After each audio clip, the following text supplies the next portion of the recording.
everyone. Welcome to the ATAR Notes lecture for creating text as well as the framework of play.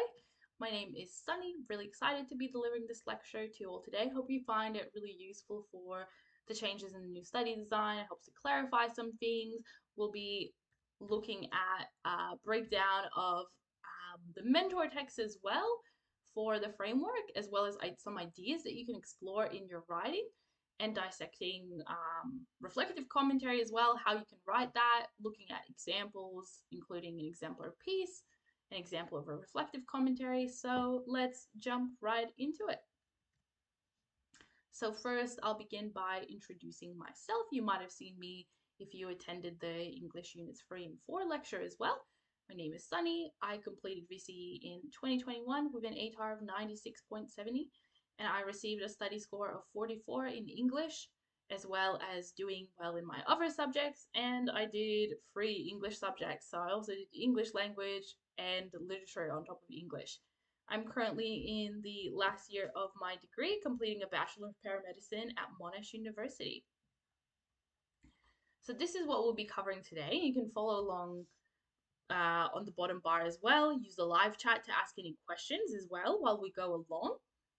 So first we'll be covering the actual framework of play, what it's really about, what can you write about with the framework, exploring the mentor text, then looking at an exemplar piece and the reflective commentary.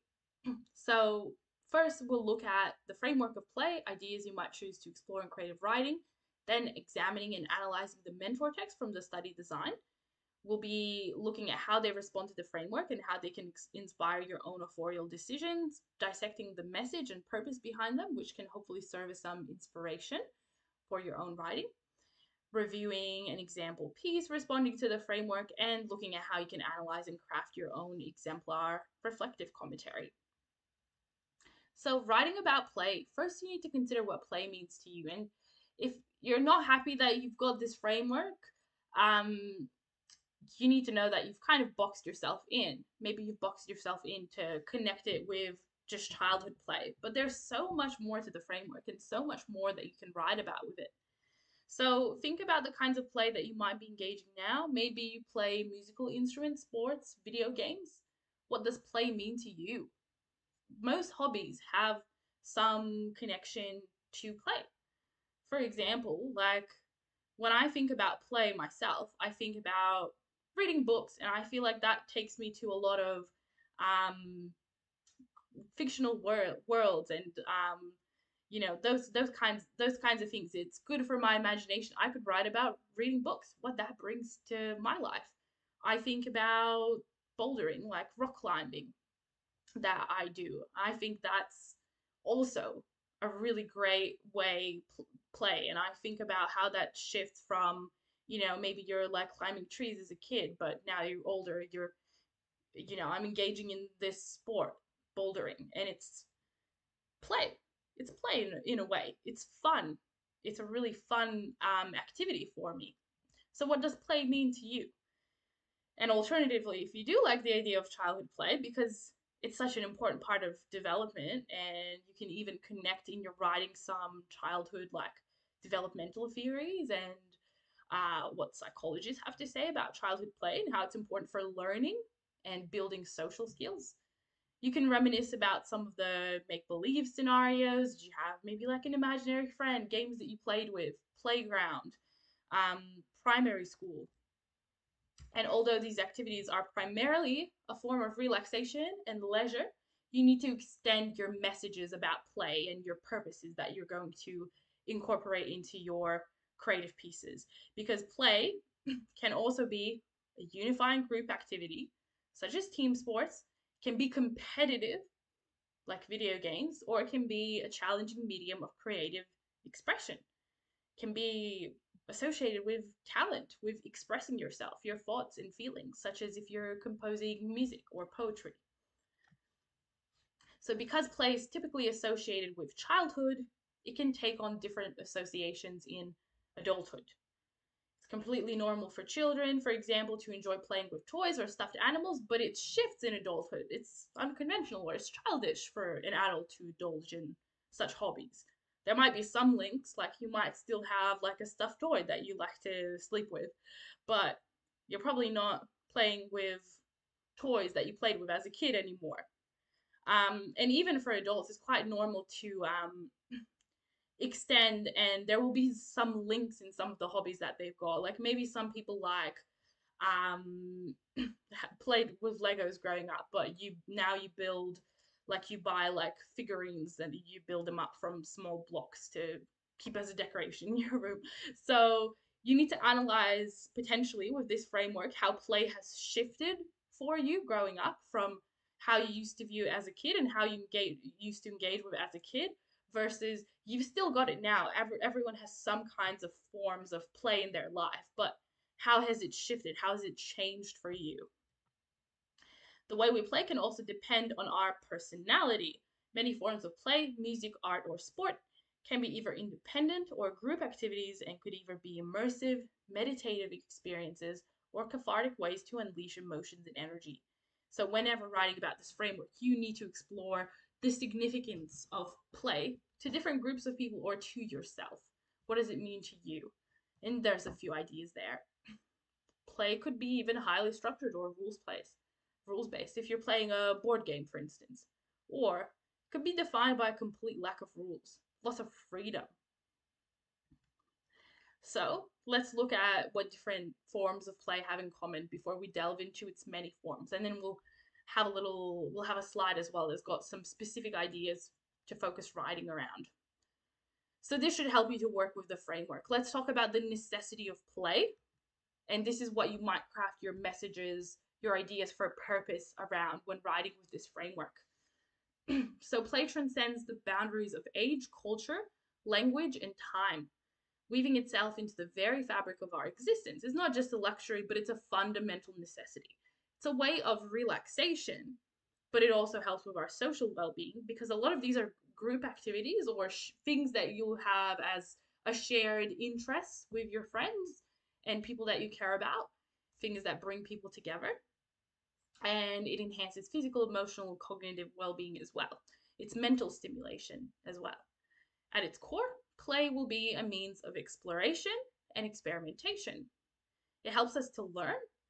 Most forms of play are associated with some form of learning, and especially as kids, it would be allowing us to understand the world around us and discover our own capabilities and personality, who we are.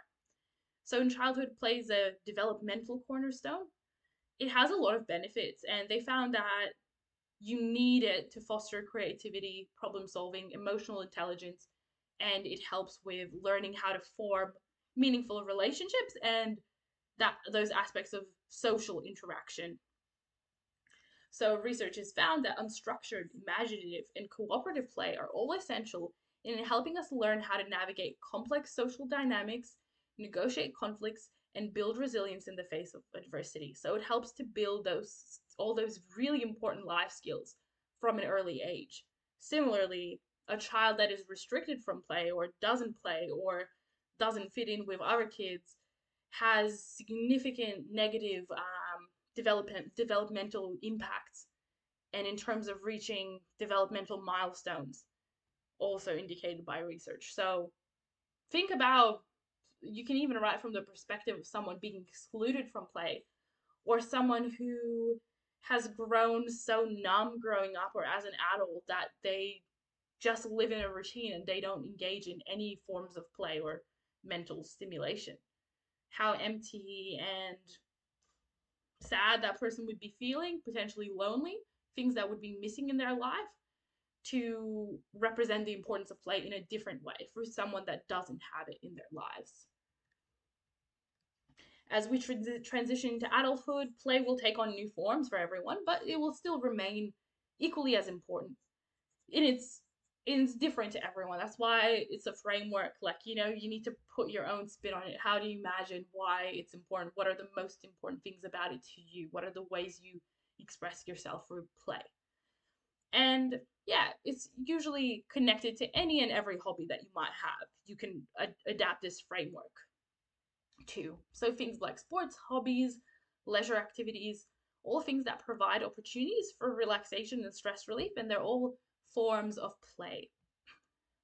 So they may do so by offering an escape from the demands of work and daily responsibilities. As we get older, that becomes more and more important. We've got a routine. You're in year 12.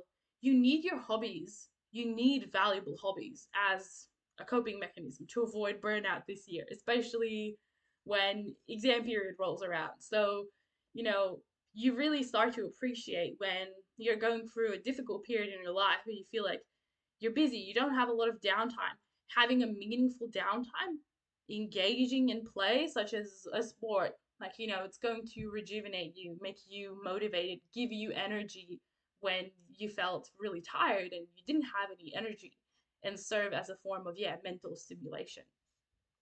So engaging in play as adults nurtures mental health, especially preventing burnout, fosters a sense of joy, and helps our overall well-being.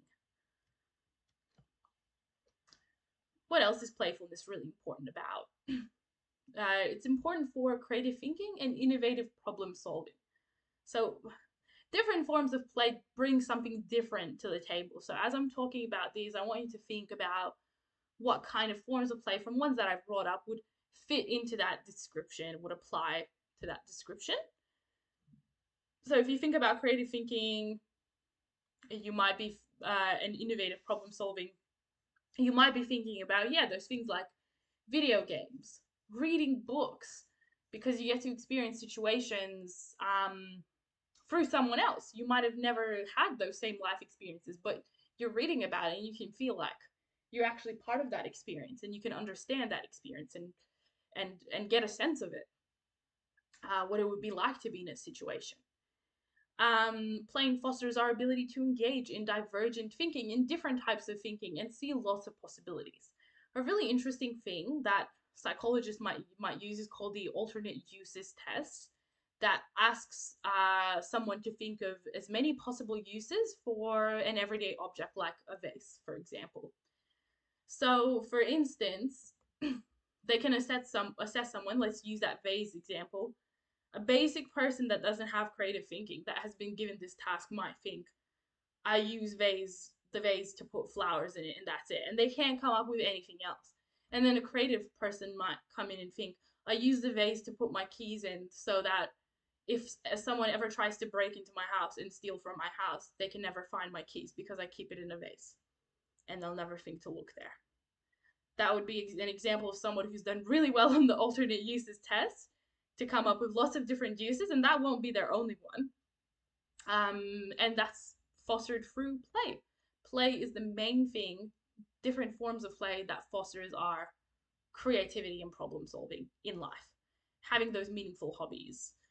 And the desire to play even transcends species. And this is an interesting writing idea. So, playful behavior has been observed in most of the animal kingdom. So, if you've got a pet at home, like a cat or a dog, you can see them constantly engaging in play and getting so much pleasure from it as well and enjoyment from it. And these are pretty smart animals as well, but other smart animals in the wild as well. Turtles, elephants, dolphins. Would be an interesting point of writing. And you can even write, you know, from your perspective or from a cat's perspective, like your cat's like playing or having zoomies. So you can write about even something like this, as long as you can connect a message to it, because purpose is very important when you're writing on a framework. And this impulse that we even see in the animal kingdom, it serves so many purposes, including skill and dexterity development, social bonding, and mental stimulation. And it does that for animals, not just humans. So the desire to play is an evolutionary beneficial trait, and we can surmise that became before people developed civilization and urbanization, these things, and became so smart and intelligent, we still got play now, and we definitely had it before we had all of those things, before we had civilization, all of this. And it's important to the strength and longevity of a species. So that's why we see so many smart animals engaging in play. What else? We know that, and I mentioned this idea before, depriving someone of opportunities to play can be very, very detrimental. When we think adults, we think if someone's living stuck in a routine, that's often associated with mental health issues and unsatisfaction in life. And when we think about kids, we think, lack of building those essential skills like problem solving, social skill, and reaching developmental milestones at a normal time in their life, there might become a significant delay in reaching those milestones as a result of being excluded or not wanting to engage in play with others. Mild doses, this can lead to boredom, frustration, a bit of depression, but a lack of play in a severe case can hinder social and mental development, and children can miss out on critical periods to learn important skills. And it's very difficult to play catch up with a lot of these skills if you're already past that milestone, you're older, and you're already falling behind as a kid. So we can include that overall play is a really important part of life. It shapes growth, well-being, and relationships with others. So the core message for the framework of play is very important, and it's up to you to explore how and why this is so. We've just looked at so many ideas. All you have to do is find what you believe in the most and the aspects that seem most appealing to you, and then the forms of play that you want to explore the most with this framework. So, specific ideas, writing about play, bit of a breakdown here. You can write about sports, particularly competitive sports. All sports are forms of play in some way, shape, or form. Childhood play, how play changes in adulthood. How has it changed for you? Think about, juxtapose how you used to play and what play meant to you versus hobbies that you have now that they're completely different from what you did as a kid, but what's the connection? How do they foster some of those same skills and provide stress relief? How do they make you feel in a similar way? Differences in play growing up. So you can even look at it between generations, look at the generational changes. So think about how you or your parents would have played versus the meaning of play for young generations now. You can get really critical and be like, oh, like kids these days just grow up on the iPad and watching Coco Melon and glued to a screen. But I used to go outside, make friends at the playground, and you can even use like something like a sibling for as an example. And so explore how play has changed. We can look at music and musical instruments, and even if you don't play a musical instrument, you can get into the perspective of someone who does, or you can even explore like listening to music and how that makes you feel, and how that can act as a form of play. Dance performance, acting, reading, writing, poetry, especially poetry is very, very creative form, and play on words in general, playing with language. One of the mentor texts that we'll look at today does exactly that. Its only connection to play is that the protagonist plays with language. Obviously, it takes a bit of confidence to write a piece about that and actually attempt playing with language. But if you've got it, that's going to make a really, really strong piece. And it's a subtle connection as well, which assessors will like. Board games, art, and play in relationships. So, things don't have to be serious all the time, and they're generally not for most people in their friendships and romantic partnerships as well. So you can explore the concept of play in relationships, and that can be in the form of like, I don't know, if you're thinking romantic, like activities that you get up to with a partner, or like a really fun date that you had. With friendship, explore how you are playful in that relationship. So lots of ideas there. Hopefully starting to inspire you a little bit, have a think about some of the things that you can do. So this section, we start getting into our mentor texts. All four of them we'll cover. So the first one is the one that I mentioned. It's got the playing with language, playing with words. And it's also touching on relationships, playfulness in relationships. It's the monologue from Serrano by Virginie Gay. It's a modern text, 2021, but it is inspired on an old text, based on an old text. The form, the text type is a monologue of the extract that you do read, that you do study as a framework. It's obviously not the whole text, but it's a gender-swapped adaptation of the original play, which is from 1897, a French play. It's directed to viewers of ABC's Q&A, and the purpose is to entertain television audiences, express a sense of playful desire and passion and to explore the nature of infatuation. So similarly, when you write a piece, cannot stress enough the importance of planning your audience, purpose, and your text type and your context, all expectations. You need a specific audience and a very specific purpose that's emanating through your piece. It's reflected through your piece. So I won't mention this again, but there's a reason I've got like each text kind of like in a little table like that, because these are the things you'd have to plan for before you write. Very specifically plan your idea out before you can get to writing. So let's talk about this text. So the context of it is Cyrano is based off the French 1897 play Cyrano de Bergerac, which is about a man named Cyrano, and he's a clever, kind-hearted soldier with love of words and poetry, but he's very physically unattractive, or he's made to look very physically unattractive in the play. And we see like a modern adaptation of it here in the screenshot, but in the actual old version, in the French version, it's like super exaggerated. It's got this huge, massive nose, and his face looks very funny. So he has an extremely large nose that makes him feel like a monster and impacts his self-esteem and makes him feel unworthy of love. So this is what the monologue was based on, this original adaptation. Over the course of the play, he falls in love with a woman named Roxanne, and although the two bond over their shared appreciation for poetry, and Cyrano uses his ability to play with words to try to romance her, and does quite well, but unfortunately, Roxanne thinks that the person that she admires, which is another man, a handsome man called Christian, she doesn't realize that it's Cyrano that's actually trying to um, make her fall in love with him. She thinks it's the other guy as well. So you know, we see that exaggerated in the old adaptation, how that image of him looks. So the French play is about appearances, self-image, and unrequited love. It is also an exploration of the power of language as a medium that conveys and inspires passion. So that's the direct connection to play in this, is the ability to play with language, okay, and express feelings through language. At the core of this text, Roxanne does love Cyrano, not Christian, because what she falls in love with is his ability to play with language. She doesn't realize that it's not him. She thinks it's the handsome man.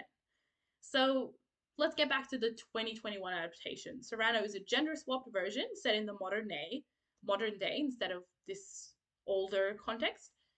And in this, the main character, which is also played by Virginia Gay, delivering the monologue, she is a queer woman. She's supposed to represent Cyrano in the adaptation, and she's secretly in love with Roxanne. So we see the adaptation has turned it queer and also turned it modern at the same time, added the modern context. However, Roxanne is in love with a man called Jan, so Cyrano also grapples. There's the additional conflict of she's grappling with unrequited love for a straight woman to top it all off.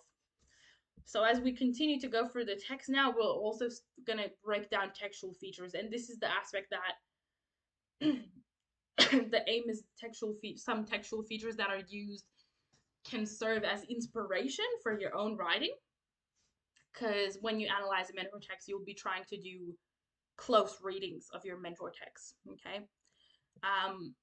So the monologue opens with the character Cyrano describing all the romantic, playful dates she wants to take Roxanne on.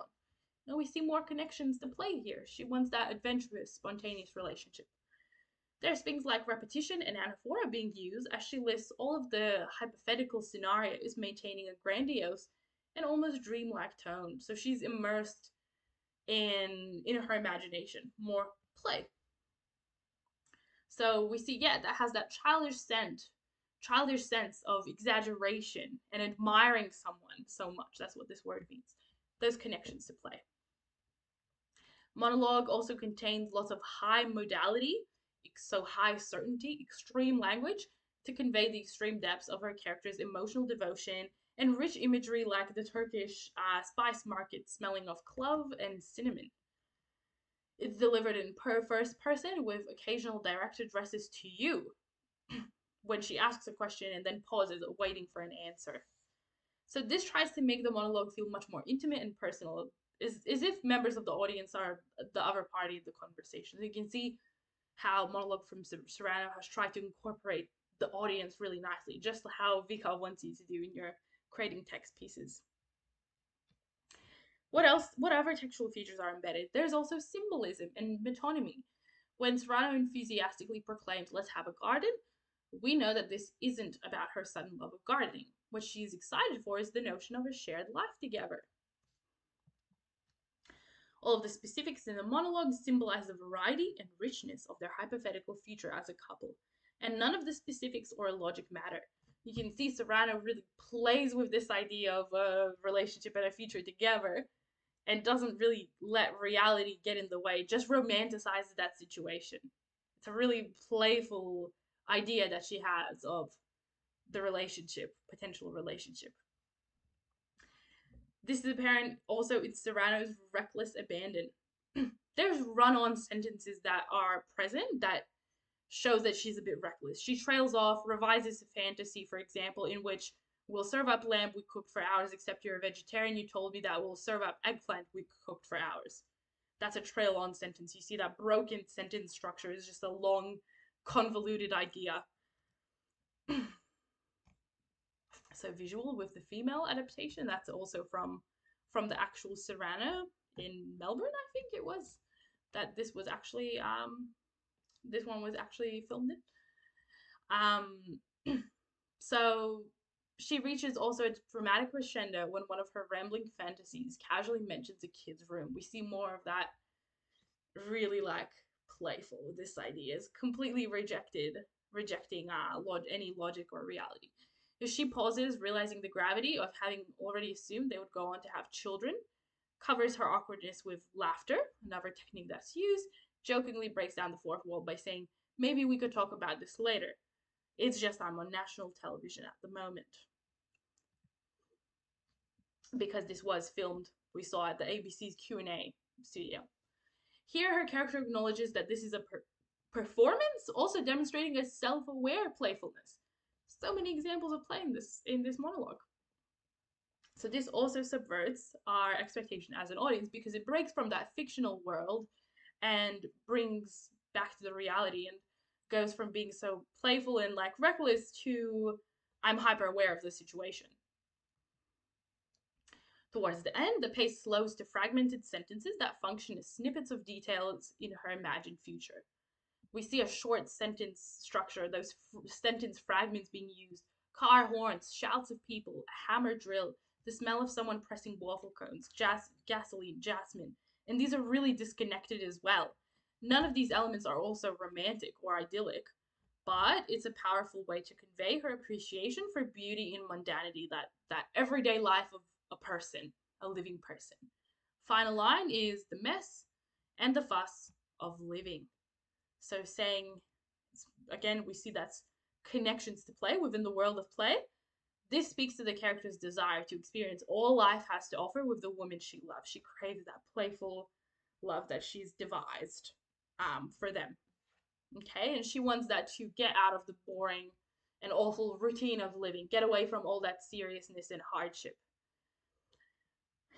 To extend upon our purpose for the broader play, it also shows why Roxanne falls in love with Serrano's ability to express such profound love, even though she doesn't know Serrano is the one expressing it. She actually doesn't know that it's him or her in the adaptation. Connections to context. Let's see how much thought was put into this adaptation. This was during the COVID-19 pandemic. So this quote, "the mess and the fuss of living," is highly applicable to people that were completely cut off from this mess and fuss of living.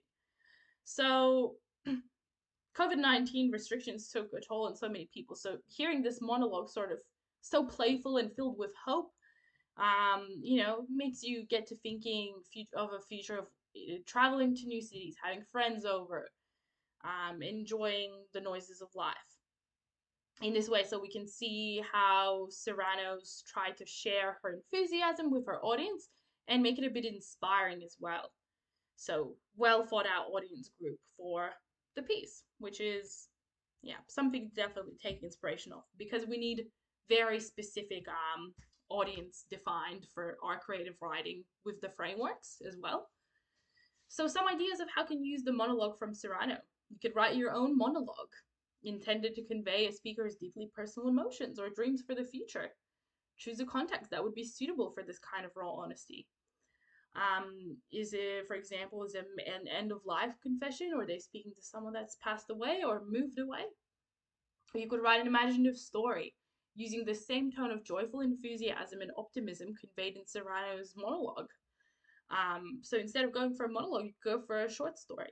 Use some of the techniques like the imagery, run on sentences, pauses, um, and explore the playfulness of desire and a romantic relationship. You could also write a response monologue from the perspective of someone who is the object of another's affection. And some questions more to prompt you. Next, mentor text. An open letter to doubting Thomas by Chelsea Roffey. So this uses play through the form of sports, AFL, to explore gender roles and discrepancy in gender roles. Chelsea Roffey is the first woman to be a goal umpire for an AFL grand final. It's from 2016. It's in the form of a letter, and it's targeting AFL fans and also a broader Australian readership. Her purpose was to sarcastically deride sexist attitudes that deter women from pursuing their goals and persuade audiences that stereotypes surrounding women's abilities and weaknesses are unfounded. So you can see a really meaningful way that play has been used to create a message that you potentially would find difficult to connect to play, but it works with this letter. So, some context. Roffey is a journalist and writer who began working as a goal umpire very young in 1998. She was the first female umpire of a grand final match in 2012, and for a few years was the only woman working in this role. She was admired by many, but was also the target of both covert and overt, obvious and more subtle sexual harassment from crowds and the media. She also endured verbal abuse from the audience because AFL has a male dominant culture, and wanting to succeed in this field and defy what people were saying about her is what prompted to write this sarcastic, funny, open letter to doubting Thomas. So, the purpose and what she's trying to do is an open letter. It's a mix of autobiography, commentary, and even a polemic against sexist ideology.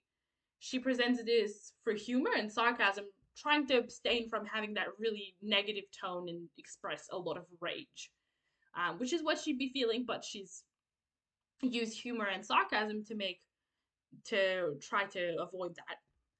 She conveys her genuine appreciation for the strength of character and confidence instilled in her by her upbringing.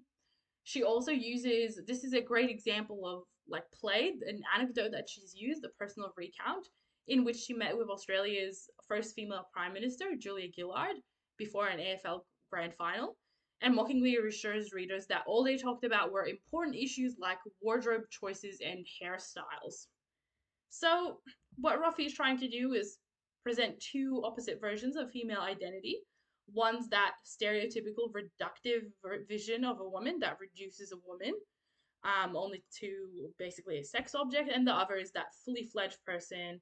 She's got rich childhood stories from her past that she recounts, emotional responses to her colorful life in the present, and hope that gender inequality could be quashed in the future.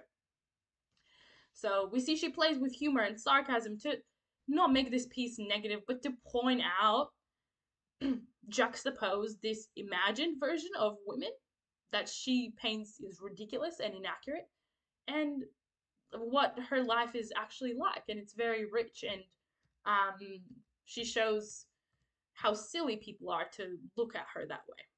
There's a good, nice quote here that you can look at from the piece. But every line in the opening contains witty, playful subversions and verbal irony. So we see more playful language. She refers to the sexist verbal abuse hurled from drunken fans as rational advice that she gratefully received. Again, more sarcasm. She sardonically celebrates the clever and classic humor of unsolicited sexual harassment, thereby highlighting stark differences between her own wit and the absolute lack of it displayed by rude spectators, the fact that she tolerated. And she quips that she blames her parents for raising a daughter with self worth and aspiration. That's where she's trying to show her genuine appreciation for the strength of character and confidence instilled in her by her upbringing. Um, so we see these play on words. Rational advice, whether or not I've made the correct decision, is always gratefully received. Their observations remain razor sharp even after several beers. And clever? Sometimes I hear something so original, I commit it to my memory. One time when I signaled a goal and that chap yelled, "How big is it?" alluding to the size of my absent male genitalia. Classic. So there's also an audience besides the AFL fans, general Australian public. This Thomas doesn't exist. So this Thomas is the target audience. He's supposed to be this imaginary representative for all the skeptics that doubt women being able to thrive in male-dominated domains. Ruffy explicitly addresses Thomas at the end of the letter to thank him for expressing doubt, remarking that being constantly reminded of your own limitations is one of the most powerful tools of encouragement. So she's trying to rob skeptics, one of the stakeholders in her piece, of their power to undermine her. And she shows that their attempts have made her just stronger, and they can't diminish her or get to her. So she tries to make them feel as powerless and incapable as they try to make her. But there is also broader evidence. These are the people that are in on the joke. Readers that don't have sexist biases, like the doubting Thomases, and align themselves with Ruffy and think this situation is ridiculous. So this is the culture that Ruffy is assigning herself to and the in-group that she's creating and saying that she belongs to, and is inviting allies to join her in poking fun at those who try to undermine women. So overall in the text, we see a range of anecdotes and memories from Ruffy. Personal recounts of her experiences surrounding AFL and her growing up. But it's also got this dry, playful approach to questions of who belongs on the field. And that's where we see play as a framework. These are not super strong links. I feel like with the other text, the links to play much stronger. But remember that it's also connected to sport, to playing sport. So double connections to sport, double the amount. So some ideas of how you can use the open letter as a mentor text. You could write about the intersection of gender and sport in a contemporary Australian context. This is still an ongoing issue. You could explore perspectives across different sports, genders, age, or time periods to explore how attitudes can vary.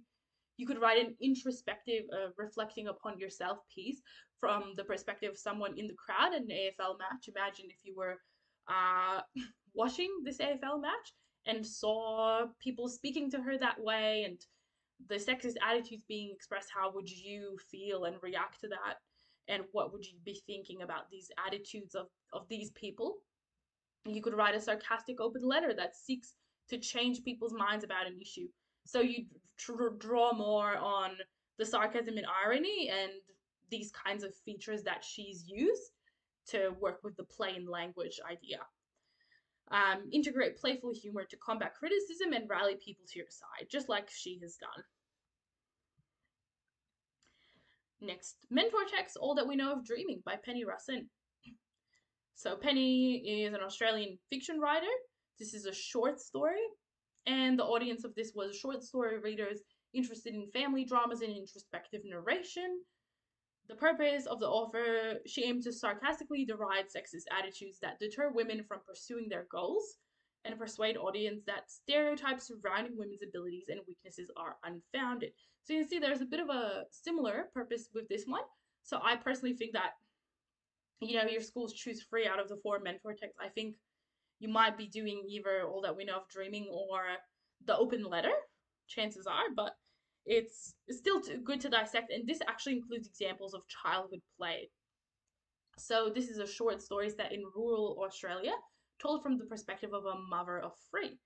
The first half of the story consists of her morning observations as her 3 daughters play outside, so we see actual physical play.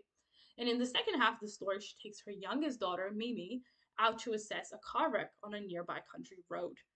So on the surface, we see an otherwise typical story that features a sudden crisis that's quickly resolved. So there's not much of a, cliffhanger to the story, but there's much more on the deeper letter because on the deeper level, because the story depicts childhood play and dreaming and how play changes in adulthood. We'll get to this later, but the mother says she's unable to dream, and that depicts how the adulthood, having a routine has potentially got to her in her role, and she's not able to pursue that anymore. So there's the divide in the story that's created between the realm of children and the realm of adults. The author encapsulates this as the difference between those who can dream and those who can't. Um, so as I said, the mother literally says that she cannot dream. So play, she's losing play. Okay? And the wistful world of childhood imagination and dreaming has been juxtaposed with the mundane adult reality of dreamless sleep. So that's the key way in which this has been portrayed. And it raises the question, perhaps children can afford to be carefree and imaginative because they don't have to deal with such gritty realities. How children engage in imaginative play is also another key theme of the short story. So this is another thing that's been added in. And there's another division that's been created. There are three sisters. So the older siblings play together, almost conspiring against their younger sibling, Mimi, that isn't included in their play, presumably too young, and that's why she's excluded. This disparity is maintained throughout. So Mimi reflects, she says, the big girls flitted from tree to tree, implying they're sort of almost light and fairy like and elegant, whilst Mimi hung solemnly from the gate, like a sad ornament or old rope, because she's been excluded and she also feels inferior. So without ever writing from Mimi's point of view, Rousseau nevertheless gives us a clear sense of the youngest girl's isolation and proclivity to play alone. She's being excluded from that childhood play. Think of how that would affect her going through life. And then another key motive, recurring idea in the story, that the mother has forgotten how to dream. She describes the mundanity of adult life and how everything has taken on the same weight, making her unable to enjoy things in life anymore or be adventurous. So how can we use this short story as a mentor text? You could write about, this is a prime example of play, like a really straightforward example of play. So you could do something like write about the same event from the perspective of a child and an adult, contrasting a child's imagination with an adult's understanding would be a very interesting idea. And you could create contrasting voices, different voices for both the child and the adult. You could write an imaginative short story about dreams as a chance for our imaginations to run wild. How can dreams affect our waking life? Dreaming is also a form of play. You could also even investigate something like lucid dreaming, where a person can control their dreams and they become aware that they're dreaming. And you could write about a similar superstitious belief like that of this mother. She hints at the idea of a psychological family history, family legacy, and like history repeating itself, because the mother character worries that her youngest daughter, the one that's being excluded from play, is destined for a curious, wandering fate. So you could write about a similar belief and how that could potentially negatively impact childhood development or a character's psyche. And our last one, About the Boys by Tim Winton. And we see the extended title here as well. He's a famous Australian author. This is a speech, an excerpt that was published in The Guardian, is what you're studying. And the audience is Australian men that Winton believes have a duty to combat and dismantle sexism, and he aims to raise awareness of the effects of the patriarchy on young boys and persuade men to take responsibility and address this. So, the context. This text is a critique of patriarchal social norms from Winton. As a famous Australian man who writes as himself, or delivers this speech as himself, observing the behavior of the next generation and how things have shifted. The purpose has broad implications for ideas of gender, performativity, and internalized misogyny. But for the purpose of studying it through the framework, we want to see how these ideas are manifested through the way boys play, which is what he's observing and reflecting upon. So in Australia, we still got elements of patriarchy in many facets of society. And it would be naive to look at it through the lens of a present day and say that gender inequality doesn't exist anymore because we don't have overt, obvious examples of discrimination. And Winton is hyper aware of this. So there's still effects of patriarchal attitudes today. And that goes for men as well, not just women. Winton draws upon this.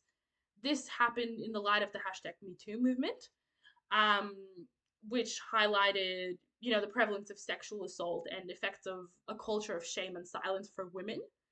And this serves as the backdrop for Winton's piece. He acknowledges that the patriarchy affects women and girls while arguing that the consequences of boys and men of this need to be talked about as well.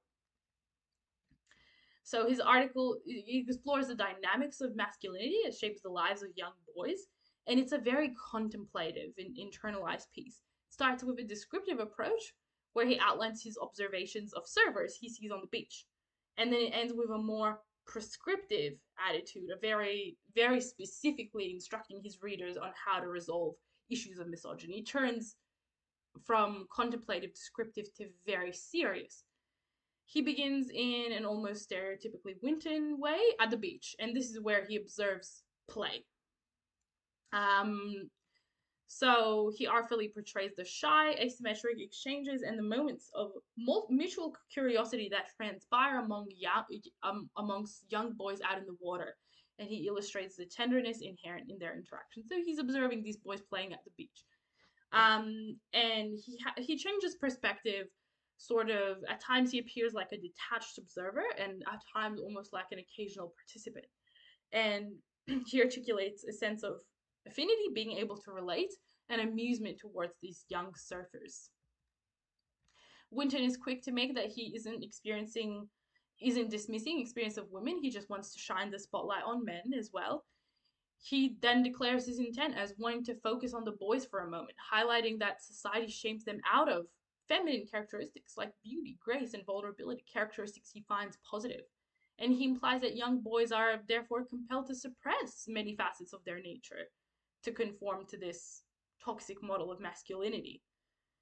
I think we forget or simply don't notice the ways in which men, too, are shackled by misogyny. It narrows their lives, distorts them, and that sort of damage radiates. It travels, just as trauma is embedded and travels, and metastasizes in families, puts its roots down in families, and then goes generation by generation. He laments how a lack of a meaningful rites of passage leaves young men adrift between boyhood and manhood, and it's difficult for them to form their sense of identity because of the confines of what society deems manly. And we see some expletives, some cussing here. He delineates how stereotypically Australian becoming a man events are like a boy's first drink, first root, first bog lap in your mum's Corolla, and they are not exactly spiritually rich experiences, and that enhances that cycle of toxic masculinity. We see another beautiful quote: "These boys in the surf, the things they say to me, the stuff I hear them saying to their mates, some of it makes you want to hug them, some of it makes you want to cry, some of it makes you ashamed to be a male, especially the stuff they feel entitled or obliged to say about girls and women." So let's outline some more specific links to play. So Winton never is explicit about what these Beach Boys are saying, but he lets readers fill the gaps by drawing on their own experience or being on the end of receiving such objectifying comments. And to the young boys, these conversations are what seems like fun. This is play for them, okay? Engaging in the toxic masculine behavior. But Winton tries to highlight that when left unchecked, they can fester into deeply rooted misogyny. And these boys might become, he says, blunt instruments. So this is a harmful form of play, playing with people's feelings, hurting other people and hurting themselves by engaging in toxic masculinity. He declares life is not a race, it's not a game, and it's not a fight. We see that connection to play in that statement. It is not a game. Can't play with people's feelings. And he advocates for a more empathetic inclusive, and liberating definition of masculinity. So what can we do with this piece? Using it as a mentor text, it's a personal reflection that contains his observations and diagnoses of broader social issues. You could write your own blend of reflection and social commentary, which is what he's done. He's blended two different genres together, and that can be an interesting point of idea for writing. Drawing upon Winton's critique of gender roles and how patriarchal norms can shape our childhood, you could write your own piece that explores these themes in your own life as well. All right, now we look at an exemplar piece. So this is a feature article. I wanted to include a different idea as well from what we've looked at with the mentor text. It's a feature article and it's focused on virtual reality. So video games expanding into the future as the form of play. Let's read it. Let's have a think about what's good about it. What do we think the audience is, purpose, context, those ideas. I want you to think that, and then we'll see the reflective commentary for this piece as well at the end. Virtual space, the final frontier. It was a brisk morning in the fall of 2016 when I first donned a virtual reality headset. As a lifelong gamer and tech enthusiast, I was thrilled by the prospect of diving headfirst into the world of VR. The headset was clunky, the graphics were far from cutting edge, and the experiences were limited, but it was a taste of the future I couldn't resist. Fast forward to today, and VR has made remarkable strides. With the advent of sleeker headsets, sharper visuals, and a growing library of immersive experience, it's clear that VR has come a long way. But as someone who's ridden the VR roller coaster since its humble beginnings, I can't help but be skeptical about its tumultuous journey. The early days promises and pitfalls. VR isn't new. Science fiction has tantalized us with visions of virtual worlds for decades. But it was only in recent years that technology finally caught up with our dreams. When Oculus Rift hit Kickstarter in 2012, it was a game changer. The promise of affordable, high-quality VR was within reach, and backers like myself eagerly jumped on board. But as with many cutting-edge technologies, the road to mainstream acceptance was rocky. Early VR experiences were plagued by motion sickness, and the hardware was prohibitively expensive. It seemed that, like so many tech fads, VR might fade into obscurity. The virtual renaissance. Thankfully, that didn't happen. The VR industry learned from its early missteps, improved tracking systems, and more powerful hardware made for smoother, more comfortable experiences that were not accessible to all players, and didn't make you throw up. Then came the killer apps. Games like Beat Saber, Super Hot, and Keep Talking, and Nobody Explodes showcase the medium's vast potential for fun and immersion. What's more, talented game developers and writers have set about crafting incredible narratives that make the most of this medium. Take, for instance, 2021's Before Your Eyes, a series of vignettes telling the story of someone's life, and when you blink in the VR headset, time moves, and your character jumps ahead to the next memory. VR isn't just about tech demos anymore. It's a platform for entertainment, storytelling, and elevating the art form. Don't forget about the real world. When I initially dove into VR for gaming, I soon realized that its potential extended far beyond the digital realm. Medical professionals were using VR for training and therapy, architects were designing buildings in virtual space, and educators were taking students on virtual field trips. Despite these advancements, VR still carries some baggage. Some folks remember the early days of motion sickness and bulky headsets, and they're hesitant to give it another chance. Others worry about the potential for addiction or disconnection from the real world.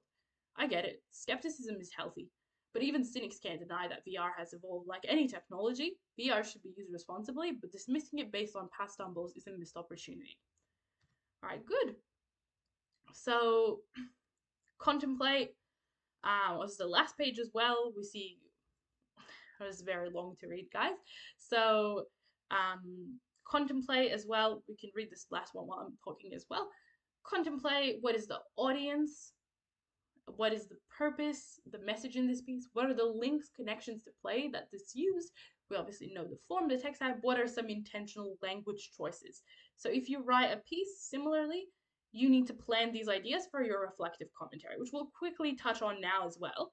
And the reflective commentary that we'll look at will be based on this piece as well. So worth a good bit of marks, as you can see, 20 out of 100 for a reflective commentary. And you'll be writing 2 creative pieces in this area of study as well. So, in a nutshell, a reflective commentary is like a short first-person piece, still written in formal language, but you use I statements that reflects on your piece that you've written. It's like an analyzing argument essay of your own work that explains your authorial decisions and analyzes them in terms of the intended effect that you had upon your audience, as well as how um, the actual meaning of like language devices and structural features that you've used, that you try to create. You analyze that. So the things that you can and should cover, some of the vocabulary, some of the text structure, so the text type that you've chosen to write in, the mode, and how you incorporated the genre conventions of your text type, some of the language features, views, and values. So this is your purpose, your overarching message that's in your piece. How have you expressed it? What is it? Should be covered in your explanation, your reflective commentary, and some of the themes and big ideas, how you've incorporated play. So things that you need to cover. There's some question prompts to guide you, but this is what we talked about. Vocab, text structures, language features, language modes. You need to be selective with how much detail like you want to allocate to what. Because this is going to be a really short statement, okay? So I definitely focus on getting some language features. You need to mention what text type you've written in, what genre and text type, but you don't really need to detail why you've chosen it unless it's relevant to you. And you need to detail those ideas like audience, context, and purpose. Very, very important. If you've got characters in your piece, you can make statements about them as well. If you have more details as to your message, your own views and values, detail that. You can even analyze things like plot, narration, voice. Did you use first person or third person for some reason? Is your text non-linear? Is there flashbacks? If you wrote in a short story form, for instance. Who's the narrator in your text? Is it you? Is it someone else? Lots of different ideas. So it's kind of like a bit of like the criteria, but we've covered this by talking about it. Now here's a proposed format. The flap C. So first you need to cover the text type that you started with and what that you've chosen and what your text is about. So you'll start with that. Then you'll cover some of your main language choices. So it could be things like, yeah, if you're writing a persuasive piece, what tone have you adopted? Have you used, what are some of the main persuasive language features that you've used? Maybe you use inclusive language and a lot of anecdotal evidence. Why have you used it? You might detail that.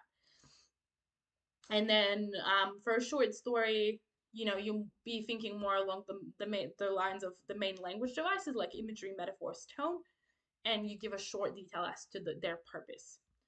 Then you detail your audience, and you need to make this as specific as possible. Purpose, what was your goal as an author? This is your message, and this message needs to be in relation to play. And you should give a good bit of detail to your message because that's very important for marks. And then context, especially if relevant. If it's a modern context, you know, you might not give that as much detail, but you should mention the context of your piece. So this flap C, this if you want to follow this, this will be your first paragraph of your reflective commentary, almost serving as a bit of an introduction. It ticks off some of the key ideas that you need to introduce about your piece. And then you might have more small paragraphs, one or two other small paragraphs. You don't need a conclusion. And those other one or two small paragraphs will dissect some of your specific language choices. So you will be quoting and saying what are some of the features that you've analyzed and analyzing them. Okay, so if you want to use this proposed structure, it helps to do everything like really nicely and have an order to everything. Otherwise, you can just remember flap C as the things that need to be included and covered in your reflective commentary in some way. And you should be using first person voice in your reflective commentary. Here are some, note that these are not informal, but you do need to use first person. So you can see some sentence frames that might help you. And here's a reflective commentary based on the piece that we've just read, the feature article. So you can see how it opens up with form immediately, like in the structure that we looked at. This piece is an informative and persuasive feature article. So it includes that it aimed to inform and persuade, and that the text type is a feature article. And then what is it about? What's the issue? Written for an online audience. Since its readers are already familiar with the jargon of these domains, I've used language that would be familiar to this target audience in describing recent VR developments and possible future applications. So is gone really early on. So it's doing the elements, but not in an order. You don't have to follow a structure if you don't want to as well. It introduces that it's an online audience, people that would be familiar with the jargon, the technical language. And it said that I've also used this technical language because that's who I'm targeting. I don't want the general public reading my piece. I just want people reading my piece with the same interest as me. So it's covering language already by saying I've used language. The primary purpose of this article is to build on an existing awareness of VR and contextualize it as a highly innovative form of play that is also opening doors into other domains of societal progress. We see the purpose has been nice and clearly outlined and even signposted as well. Now, this is not like an essay. So if you want to signpost a lot to make it clear to your assessor or your teacher that you're including all the elements and where, you can do that. And that's completely fine. And we can see the purpose has been connected to play. VR is as a highly innovative form of play, beneficial for society. By adopting the persona of a games journalist and a technology blogger, so this is saying that this is covering, in a nutshell, it's covering context. I've chosen to adopt the persona, not write as myself. I've utilized an authoritative but personable voice that's touching on tone, another language feature, who can confidently explain the history and development of VR as well as incorporate personal insights and experiences. Personal insights, that's anecdotal evidence, so more on language. The tone is also cautiously excited. And it's analyzing the tone here, as we can see. Also analyzing bringing it back to play. This can transform how we play and live. And another little paragraph. There are also specific examples of VR innovation. So we see more evidence, and then it's giving the specific evidence from the piece. Medical applications of virtual technology, artistic endeavors, inventive video games unique to these devices. More analysis, and then it reiterates the purpose, which, because you're not going to have a conclusion for these pieces, remember we talked about, you should always end on reiterating your purpose again. Whatever your final paragraph is. Thus, this piece aims to present an optimistic view of the future of play through its focus on technological advancements. So this is a short snippet.